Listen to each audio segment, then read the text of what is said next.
ഈ കേരളത്തിലെ ക്രൈം കൂടുതൽ സെൻസിറ്റീവ് ആവുന്നത് എന്തുകൊണ്ടാണെന്ന് വെച്ചാൽ നാസർക്ക് നേരത്തെ പറഞ്ഞതുപോലെ പത്രത്തിൻ്റെ പ്രാദേശിക കോളത്തിൽ വരേണ്ട വാർത്ത പോലും ടെലിവിഷനിൽ അത് ബ്രേക്കിംഗ് ന്യൂസായി വരുന്നു, എല്ലാവരും അറിയുന്നു. മറ്റൊന്ന് സോഷ്യൽ മീഡിയ വന്നതോടുകൂടി ഏത് നാട്ടിൽ എന്ത് നടന്നാലും അത് ഉടൻ തന്നെ വാർത്തയാവുന്നു, ലോകം മുഴുവൻ അറിയുന്നു എന്നൊരു പ്രശ്നം കൂടിയുണ്ട്. പിന്നെ ചെയ്യുന്ന ക്രൈമിൻ്റെ പ്രത്യേകതകൾ വളരെ ഇന്നോവേറ്റീവായിട്ടൊക്കെ ക്രൈം ചെയ്യുന്ന ആൾക്കാരായി മലയാളികൾ മാറിയിട്ടുണ്ട്.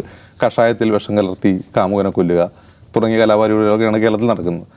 മറ്റിടങ്ങളിലേക്കാൾ കുറേ കൂടി ക്രിയേറ്റീവായിട്ട് ക്രൈം ചെയ്യുന്ന ആൾക്കാരാണ് മലയാളികൾ എന്ന് തോന്നുന്നത്. അതുകൊണ്ടാണ് അത് വാർത്തയായി മാറുന്നത്. കേരളത്തിൽ ഇത്തരം കുറ്റകൃത്യം പാടില്ല. എണ്ണത്തിൽ കേരളം കുറവായെങ്കിൽ പോലും ഇന്നലെ നമ്മൾ കണ്ടതുപോലുള്ള ഒരു സീൻ കേരളത്തിൽ ഉണ്ടാകാൻ പാടില്ല.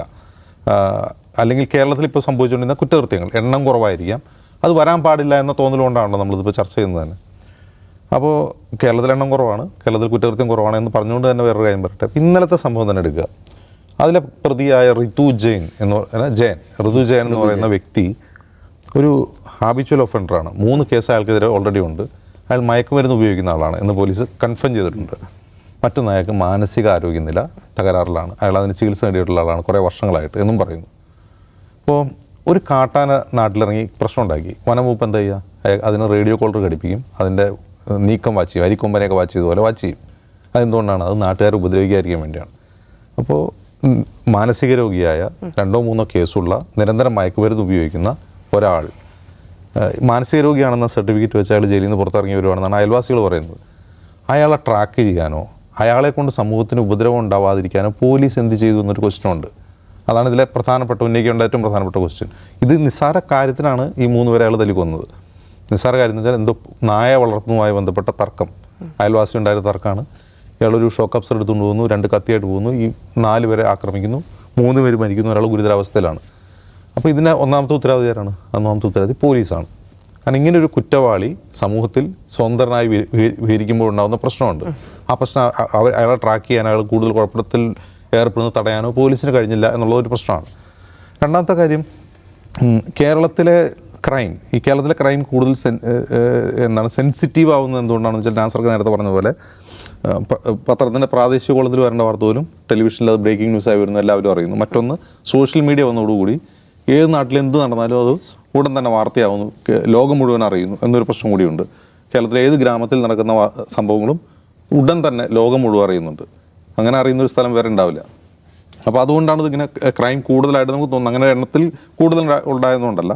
പിന്നെ ചെയ്യുന്ന ക്രൈമിൻ്റെ പ്രത്യേകതകൾ വളരെ ഇന്നോവേറ്റീവായിട്ടൊക്കെ ക്രൈം ചെയ്യുന്ന ആൾക്കാരായി മലയാളികൾ മാറിയിട്ടുണ്ട്. കഷായത്തിൽ വിഷം കലർത്തി കാമുകനെ കൊല്ലുക തുടങ്ങിയ കലാപരിപാടികളൊക്കെയാണ് കേരളത്തിൽ നടക്കുന്നത്. മറ്റിടങ്ങളിലേക്കാൾ കുറേ കൂടി ക്രിയേറ്റീവായിട്ട് ക്രൈം ചെയ്യുന്ന ആൾക്കാരാണ് മലയാളികൾ എന്ന് തോന്നുന്നത്. അതുകൊണ്ടാണ് അത് വാർത്തയായി മാറുന്നത്. അതുപോലെ അമ്മയെയും ഇരട്ട കുട്ടികളെയും കഴുത്തറുത്ത് വന്നതിന് ശേഷം 18 വർഷത്തിന് ശേഷം വേറെ ഐഡൻറ്റിറ്റിയിൽ ജീവിച്ചുകൊണ്ടിരിക്കുക, CBI അറസ്റ്റ് ചെയ്യുക.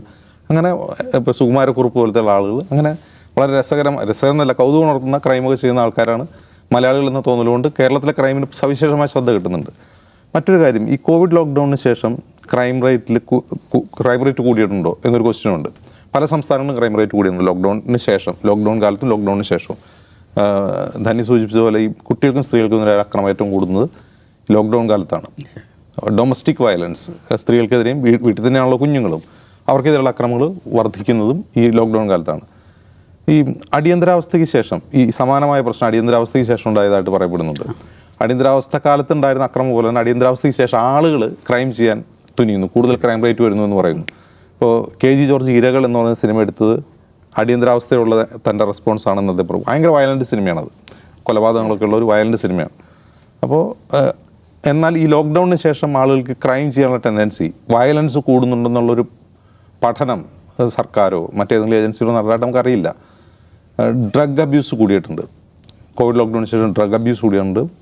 മദ്യപാനശീലം കുറയുകയും ഡ്രഗ് അബ്യൂസ് കൂടുകയും ചെയ്യുന്നൊരു സംസ്ഥാനമായി കേരളം മാറുകയാണ്. ബിവറേജസ് കോർപ്പറേഷൻ നഷ്ടത്തിലാവുന്നൊരു സംസ്ഥാനം കൂടിയാണ്. നഷ്ടത്തിലാണ് ബിവറേജസ് കോർപ്പറേഷൻ. അപ്പോൾ മദ്യപാനശീലം കുറയുകയും മയക്കുമരുന്ന് ഉപയോഗം കൂടുകയും ചെയ്യുന്നു.